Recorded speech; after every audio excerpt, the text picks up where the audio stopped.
Welcome to Vidyanjali. हम करेंगे question number 12 set theory का।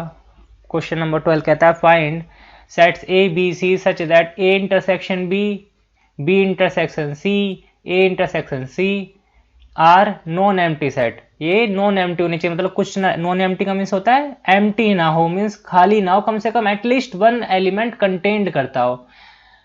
And A intersection B intersection C is equal to 5। तो ए intersection B में कोई एलिमेंट होना चाहिए, बी और सी में कुछ होना चाहिए और सी में कुछ कॉमन होना चाहिए, ध्यान रखना। तो ए एक सेट लिख लेते हैं, एग्जांपल देना है 1 2। बी एक एलिमेंट ले लेते हैं, सेट ले लेते हैं 2 3। और अब दोनों में कॉमन दिख रहा है ना, एक 2 मिल गया हमें ए और बी में। बी और सी में कुछ कॉमन होना चाहिए और ए सी में भी कुछ कॉमन होना चाहिए। तो इसे हम ले लेते हैं 3 4 और इसमें 1 भी पुट कर लेता हूं मैं। देखो ए इंटरसेक्शन बी कुछ है कॉमन, देखो 2 है common. B intersection C, B intersection C क्या है कॉमन, 3 है। ए इंटरसेक्शन सी कुछ कॉमन है 1।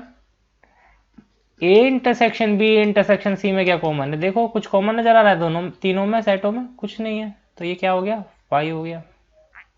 क्लियर है। आप ऐसे बहुत सारे एग्जांपल रख सकते हैं, बस एक बात का ध्यान रखना एग्जांपल बनाते हुए, सी और ए में कुछ ना कुछ कॉमन जरूर ले लेना। यहाँ जनरली गलती जाती है, हम सी और ए में लेना भूल जाते हैं कुछ कॉमन। देखिए अगर पसंद आ रही है वीडियो तो सब्सक्राइब कर लेना चैनल को। देखिए question number 13।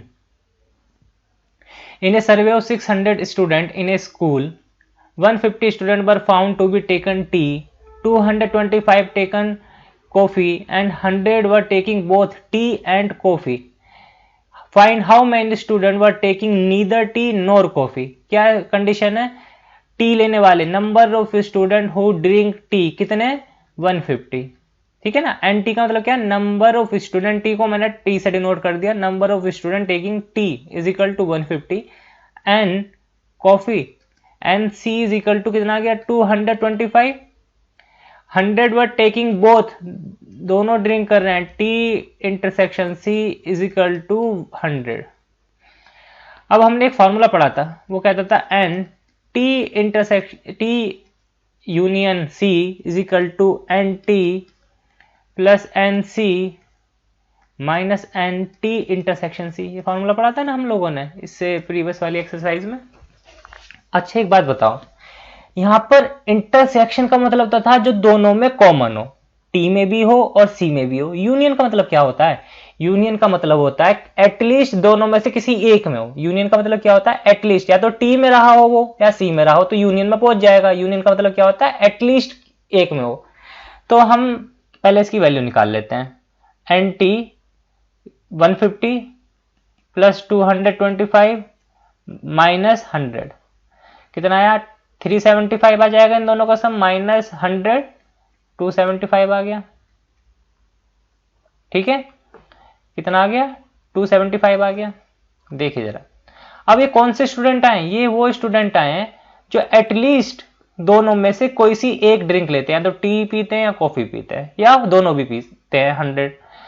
Find how many student, find how many student, question में क्या है, but taking neither T nor coffee.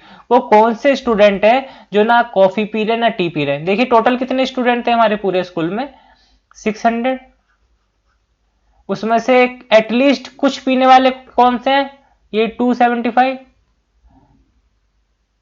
तो नीदर वाले क्या हो जाएंगे, एन, इसका मतलब क्या है, टी यूनियन सी का इंटरसेक्शन मतलब जो उसके अलावा है, इसके अलावा कौन से हो जाएंगे 600 माइनस 275 कितना जाएगा 325। क्लियर है, ठीक है। देखिए जरा, अब इसको मैं आपको और एक बार समझा देता हूं वेन डायग्राम से, तो आपको और क्लियरिटी मिल जाएगी इसकी क्वेश्चन की। देखिए जरा,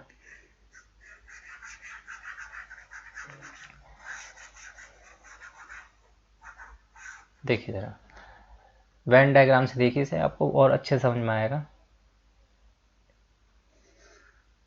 ये एक स्कूल है, इसमें दो ग्रुप हैं, एक टी पीने वाले एक कॉफी पीने वाले। तो ये टी वाले बच्चे हैं, ये कॉफी वाले हैं। दोनों में कुछ कॉमन है, वो कौन से 100 स्टूडेंट हैं। ठीक है, अब एक बात सोचो जरा, बिल्कुल अच्छे से समझना। टोटल टी कितने बच्चे पीते थे? टोटल 150 स्टूडेंट टी पीते हैं, उसमें से 100 तो कॉमन है, वो कॉफी भी पीते हैं। तो केवल अगर मैं आपसे पूछता केवल ओनली टेकिंग टी, जो केवल टी पीते हैं, तो आप मुझे बताते 50 स्टूडेंट ऐसे हैं जो टी पीते हैं। समझ में आई बात? टोटल टी पीने वाले 150 हैं, उसमें से 100 ऐसे हैं जो कॉफी भी पीते हैं। तो कॉफी वाले आप हटा दीजिए तो केवल टी वाले आ जाएंगे, कितने? वो 150 हुए। देखिए जरा, अगर मैं आपसे पूछता केवल कॉफी पीने वाले कितने हैं, तो 100 माइनस कर दीजिए कितने टोटल कॉफी पीने वालों में से, तो आ जाता 125। क्लियर है? और ये स्कूल है आपका जिसके अंदर टोटल कितने स्टूडेंट हैं? 600। अब देखो जरा, 600 में से 50 प्लस 150, 150 प्लस 125 कितना हो जाएगा? 275। तो ये आ जाएगा बाहर 325, यानी कि ये वो 325 स्टूडेंट हैं, ये वाले बाहर वाले, जो ना तो टी लेते हैं ना ही कॉफी लेते हैं। क्लियर है? चलिए अगला क्वेश्चन करते हैं।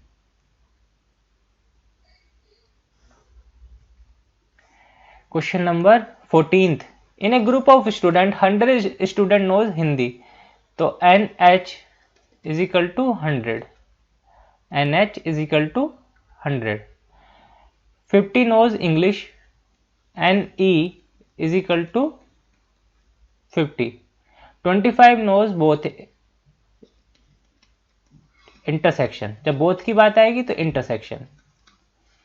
Each of student knows either Hindi और इंग्लिश, कोई मतलब जो स्टूडेंट है कोई सी ना कोई सी लैंग्वेज जानते हैं, एटलीस्ट वन लैंग्वेज जानते हैं। How many student are there in the group? अब बस देखिए इंटरसेक्ट यूनियन निकालिए।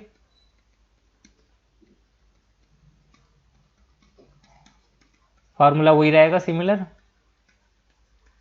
देखो जरा, NH की वैल्यू 100, NE की वैल्यू 50 माइनस 25, 150 माइनस 25 125। अब H यूनियन E का मतलब क्या था? आप बोलेंगे H यूनियन E का मतलब है number of student who knows Hindi इधर इंग्लिश, या तो वो हिंदी जानते हो या इंग्लिश जानते हो या दोनों ही लैंग्वेज जानते हो, एटलीस्ट कम से कम दोनों में से कोई एक लैंग्वेज जानते हो। ये उसने क्वेश्चन पूछा था, at least how many student are there in the group, ये क्वेश्चन पूछा गया था। और उसने गिवन था ना नोज इधर हिंदी और इंग्लिश, या तो हिंदी और इंग्लिश जानते ही जानते हैं, ऐसा कोई स्टूडेंट नहीं है जो कोई अदर लैंग्वेज जानता हो। क्लियर है? चलिए अगली वीडियो में करते हैं क्वेश्चन।